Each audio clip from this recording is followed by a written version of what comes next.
Hey, welcome everybody to session 2 of our Reach Out series. We're calling today's session Reach Out Every Day. Look, I'm very excited about what God is doing already in our home groups, and I believe that this series is going to help us really take what we learn and really apply it in our lives. And so even as we come out from lockdown, I challenge you to start to think about how you can reach out to those around you. Now, often when we think about this concept of evangelism or reach out, we think about what type of program, what type of activity can we bring our friend to? What's my church putting on that I can possibly bring my friend to, that so that they can also hear the good news, and hopefully one day they'll be saved. We often think from that lens, and don't get me wrong, those things are great, because I think a lot of us here, as we listen to what I'm saying, have been saved that way. We have a lot of friends, perhaps, we have a lot of family members who have gone to an event, gone to a program, and they've been saved. But at the same time, as the church has a mission to reach the lost, we ourselves in our personal lives have a mission to reach those who need Christ, those who are lost in our everyday lives too. You know, I look at the early church, and I love it, the fact that today our key verse comes from the book of Acts and talks about the early church in all their enthusiasm, in all their zeal about hearing the good news and what that means to them.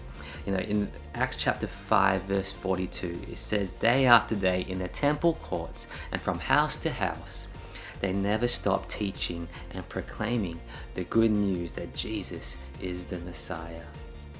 They lived this life that day in, day out, they would think about spreading the good news. They just could not contain it. And I think a lot of us, if I ask you all, you would want to do that. But sometimes we find this whole task of reaching out in our everyday lives daunting.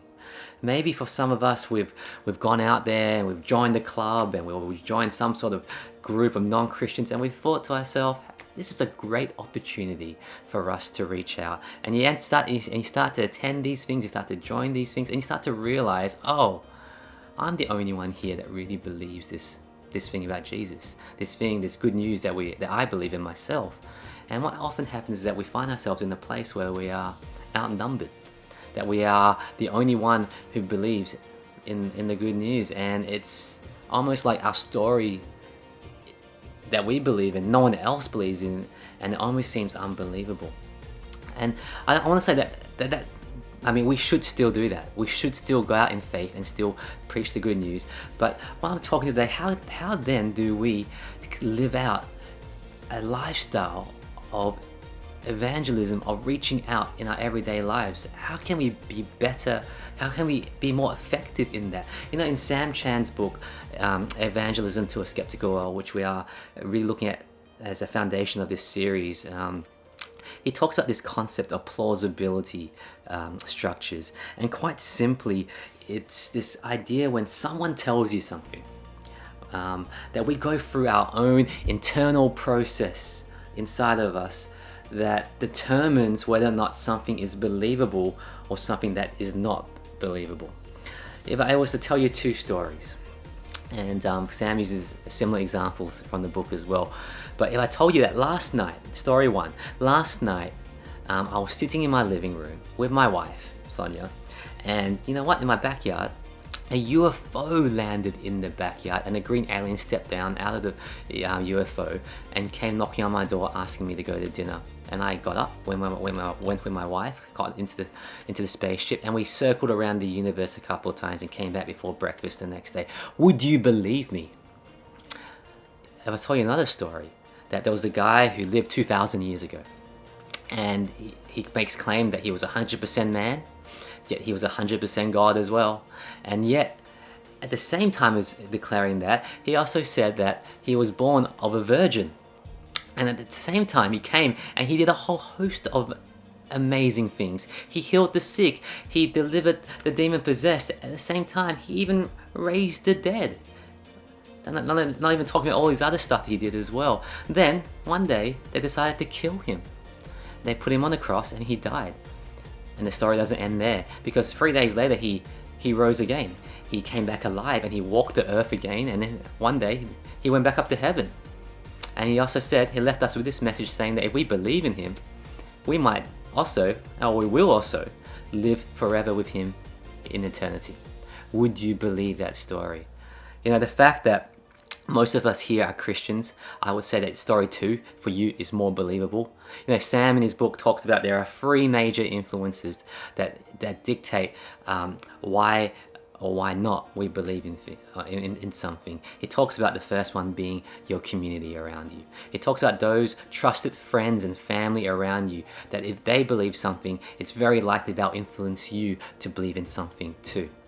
Number 2, he talks about experiences, things that you've experienced that dictate what you believe in or what you don't believe in. He talks about your facts and your evidence that you believe in that make things sound believable. Take the story of the UFO.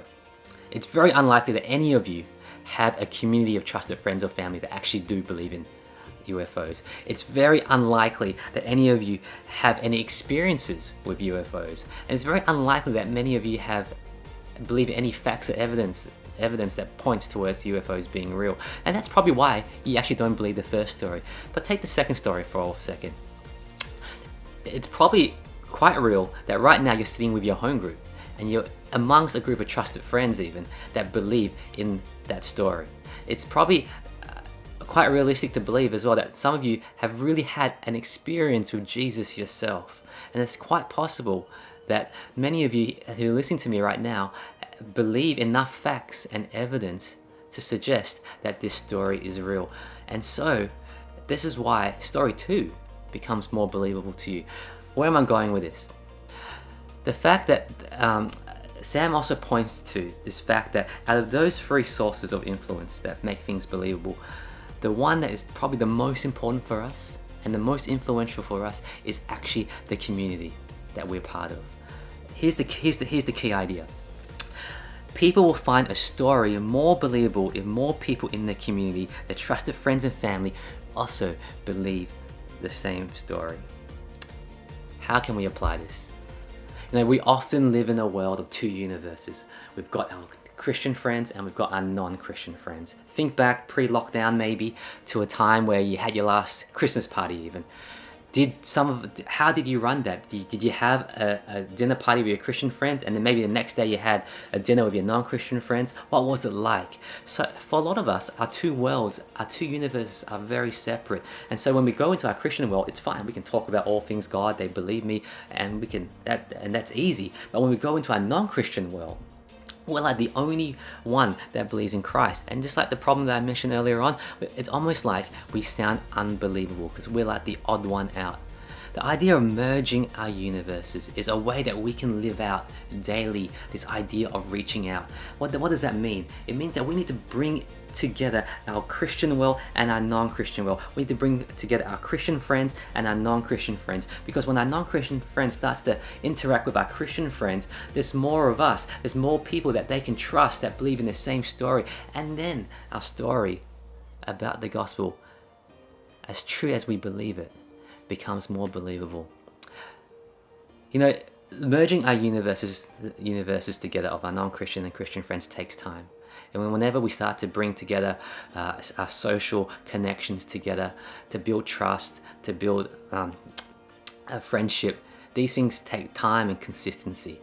And I would suggest that, for us in our discussion today, that we will talk through how we can merge these 2 worlds and what strategies we can take to start living out this idea of reaching out every day in our lives. Enjoy your session today, enjoy your discussion, and really get into it as you apply it to your lives.